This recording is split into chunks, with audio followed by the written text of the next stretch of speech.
Hi everybody, Vermont Survivalists. In this video, Justin, this is a response video for Justin. He asked me, EDC, can you EDC a black powder pistol? Fuck yeah, Justin. Yes, you can. It's already been done. You know, history's proven that a lot of people carried black powder successfully and was able to circumvent some stuff. But here in the modern times, people with their fancy dancy pistols, their cartridge semi-auto pistols, thinking they're badass, forgot the methods. But this man, I am Groot, remembered some of those methods. Back in the day when I was growing up in 1750. No, I'm not immortal or anything. So, okay. So, what are some methods of carrying a black powder pistol? Well, there's two types of black powder pistols. You've got flintlocks and then you got percussions. Okay, now the first method of carrying a black powder pistol, we'll just go with, let's say, a flintlock. Okay. Okay, so carrying a flintlock, it's loaded. Okay, you got powder patch ball, all stuffed in the barrel, all rammed home. This thing is ready to go. The only thing you need to do is prime. So that is one method that you can do it. You can keep it on half cocked. Keep it on half cocked. And then the only process that you have left is just to prime it. So it's a slow defense tool. would this help you if you really got into contact? Here you are, shaking, trying to prime it. You know what I mean? It's quite of a process. Or you can go with it primed. Okay, primed is really no different. Besides, you will have it primed and it will be at half cocked. You know what I mean? So here it is. You got it half cocked, and this thing is loaded. Now, flintlocks are a little bit more difficult to carry than percussion caps, but it can be done.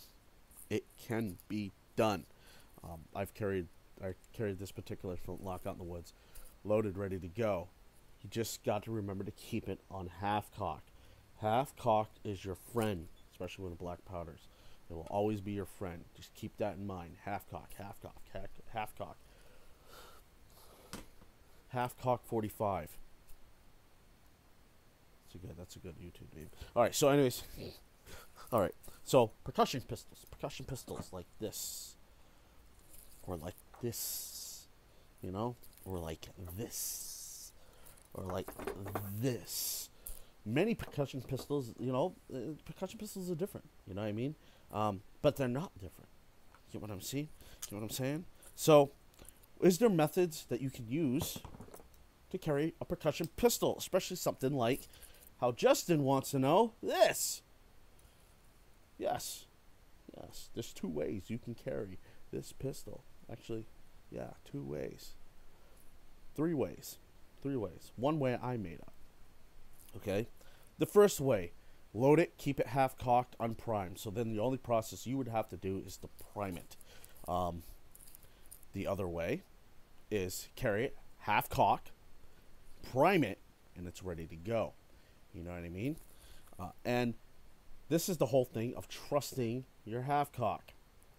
All right, staying vigilant. Obviously. This is when it's loaded up and you have an ignition system in it. It shouldn't go off if it's on half cock. You know what I mean? It shouldn't.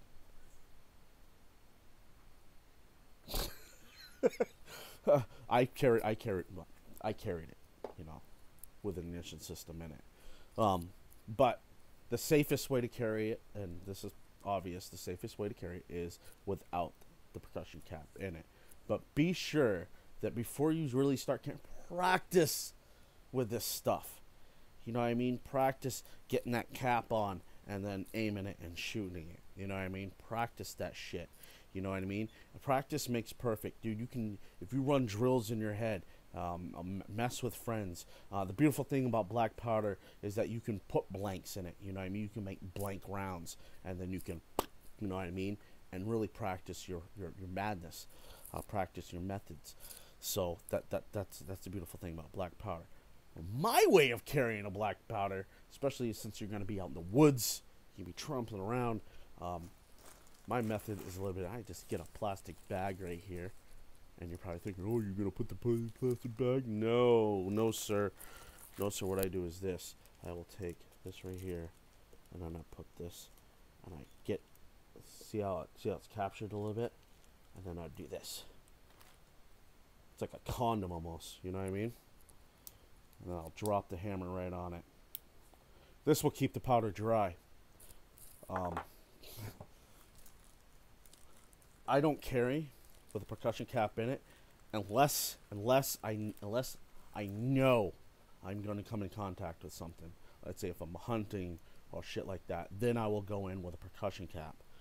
But keeping a vigilant, you know, you have to keep a hyper vigilance with these. You know what I mean? Knowing where the barrel is at all times. So if it does go off, you're not hurting yourself or hurting somebody else.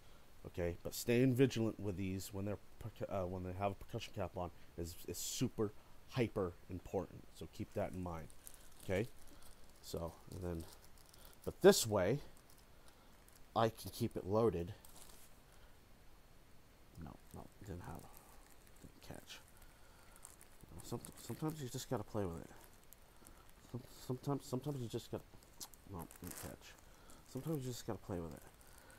You can use sandwich bags for this method. You can use, didn't catch. You can use sandwich bags. You can use pretty much anything. Any like, there you go. Right. Drop it right on there. Keep that powder dry. And that's another thing. Keeping your powder dry. Keeping your powder dry is super important. You know, you have dry powder, you're good to go. As soon as that powder gets wet, even with sweat, you're fucked. You know what I mean? It's gonna suck. For revolvers, carrying revolvers, dropping it on an empty cylinder is one method. You know, instead of 6 shots, you'll have 5 shots, or you know, you can keep it on that pin, but have it inside a holster with a flap, like an old school Civil War holster. I have one around here somewhere, but having that bad boy on a flap and keeping, you know, just keeping these mechanisms right here, these nipples, you know, dry, and that's super important. I guess you could use the plastic bag idea and then throw a bunch of, but that's a lot of nipples. Look, I'm not complaining about nipples, but I'm just saying, you know what I mean? That's a lot of nipples. You know what I mean? A lot of nipples to contend to. So, yeah. So, that's my video on carrying black powder, EDC, and black powder. Even rifles, muskets. If you look at most of the muskets back in the day, black powder rifles and stuff, they were all loaded. People loaded them and threw them up on the mantle, and then the only process they had to do was cap it, put an ignition system in it. So keep that in mind too. You know what I mean? But it's very, very, very important to keep your powder dry, and that's even body moisture too. So yeah, that's my video. So I hope that helped you out, Justin. Vermont Survivalists, good to go.